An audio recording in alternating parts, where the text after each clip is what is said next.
So when you put salt into the water, it dissolves into it. Likewise, the mind or chitta or ego merges with the self is called samadhi. बस इतनी सी है।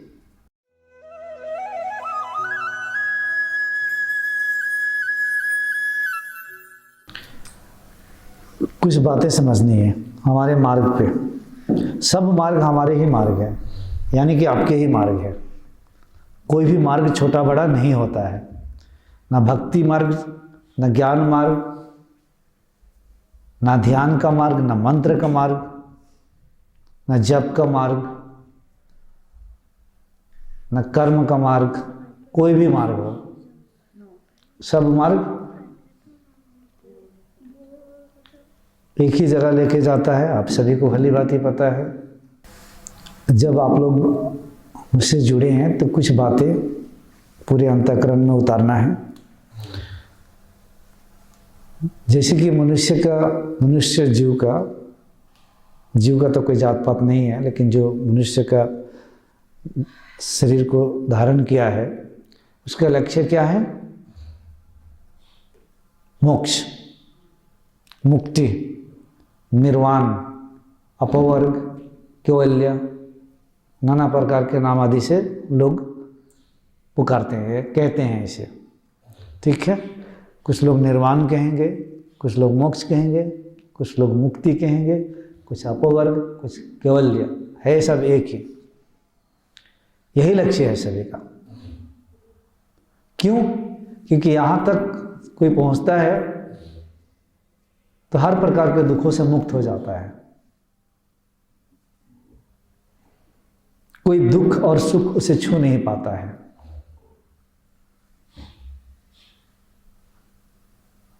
परम पद की प्राप्ति हो जाती है उसकी। जाने अनजाने में प्रत्येक जीव यहीं तक पहुंचना चाहता है, चाहे वो कुछ भी कर रहा हो। तो यहां तक पहुंचने के लिए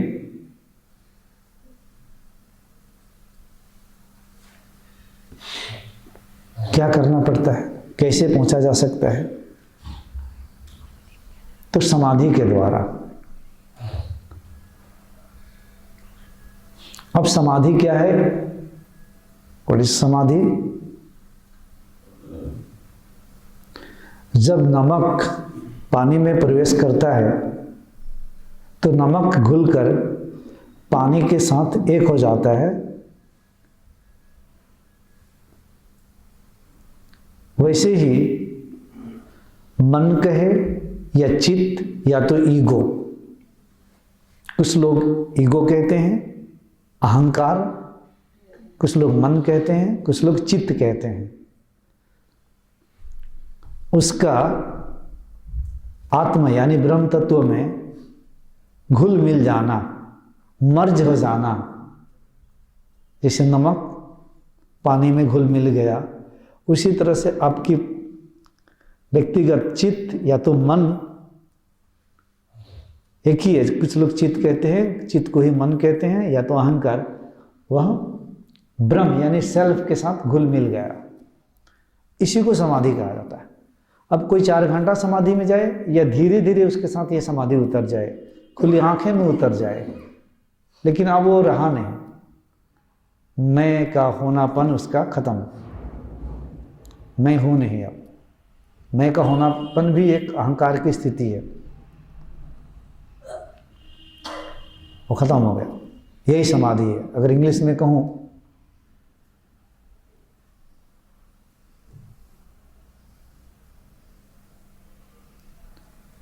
समाधि को, तो when you put salt into the water, it dissolves into it.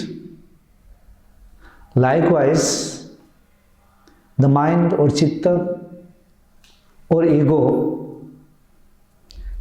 merges with the self is called samadhi. बस इतनी सी है। समाधि वह अवस्था होती है जहाँ कोई विकल्प नहीं है, जहाँ कोई भाव नहीं है, भाव शून्य, विकल्प शून्य, विचार शून्य।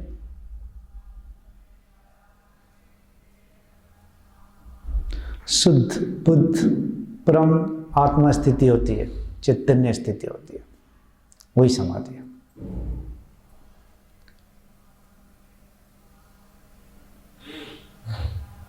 तो मोक्ष तक पहुंचने के लिए हमें समाधि तक पहुंचना पड़ेगा, लेकिन समाधि तक पहुंचने के लिए हमें फिर क्या करना पड़ेगा, स्टेप बाय स्टेप मैं बता रहा हूं।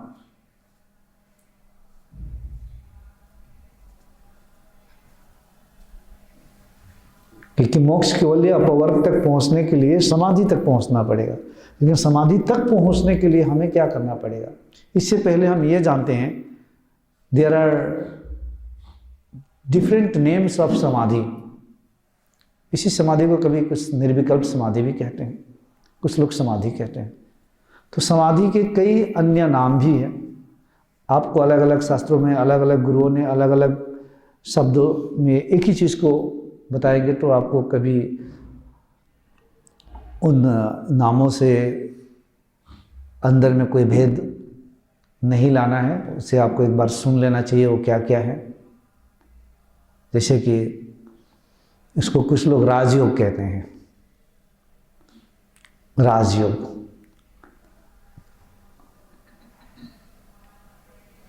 कुछ समाधि कहेंगे, कुछ निर्विकल्प समाधि कहेंगे, कुछ राजयोग कहेंगे, कुछ मनोमानी कहेंगे, कुछ उन्मानी कहेंगे, कुछ द ग्रेट वॉइड शून्य कहेंगे, कुछ निरंजना, कुछ निरालंबन, कुछ निराधार, कुछ अमरत्व, कुछ परम तत्व। जब यहां पहुंचेंगे तो कुछ तुरीय अवस्था कहेंगे,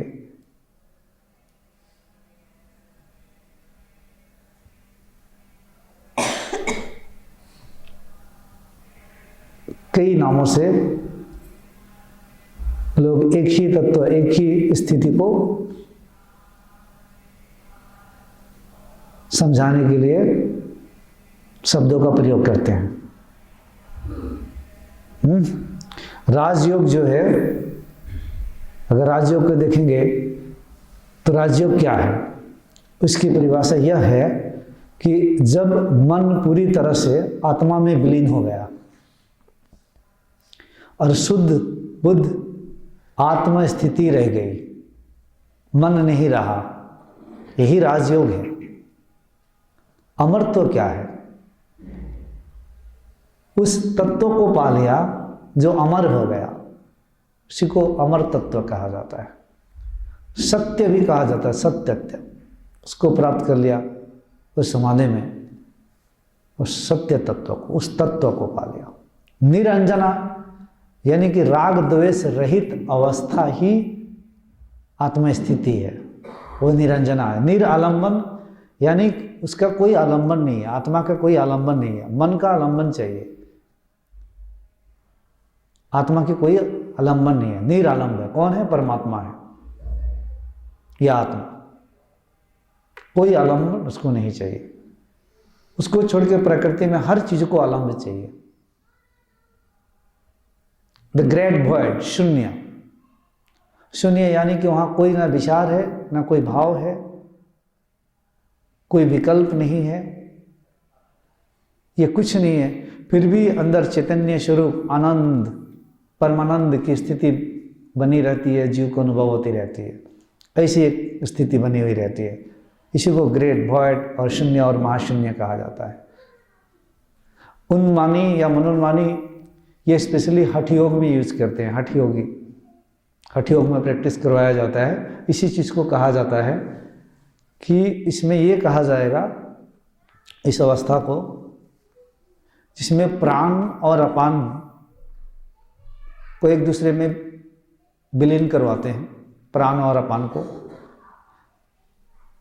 जिसे मन भी रुक जाता है, निरोध होता है, या इससे अंदर मूलाधार चक्र में बैठी हुई कुंडलिनी शक्ति जागृत होकर सहस्रार पर आकर और शिव से जो मिलन होता है, इस मिलन को भी समाधि कहा जाता है।